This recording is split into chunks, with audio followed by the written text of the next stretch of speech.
বলো জিবরাইল, বলো বলো, তুমি আসমান জমিন ঘুরে আমার মতো কি তুমি কাউকে পেয়েছো?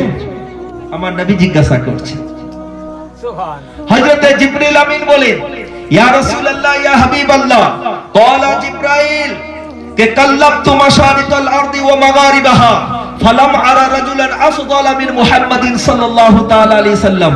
ইয়া রাসূলুল্লাহ ইয়া হাবিবাল্লাহ, মাশরিক মাগরিব কে আমি ঘুরে দেখে নিলাম, আসমান জমিনে সব জায়গাতে চাপ্পা চাপ্পা ঘুরে দেখে নিলাম।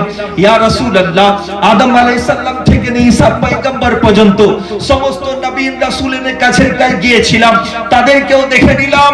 ইয়া রাসূলুল্লাহ, ফেরেশতাদেরকেও দেখে নিয়েছি, জিন্নাতকেও দেখে নিয়েছি, সমস্ত মাখলুকাতকে দেখেছি, কিন্তু ইয়া রাসূলুল্লাহ ইয়া হাবিবাল্লাহ, আল্লাহ রাব্বুল আলামিন আপনার মতো আফজাল ইনসান কাউকে সৃষ্টি করেন।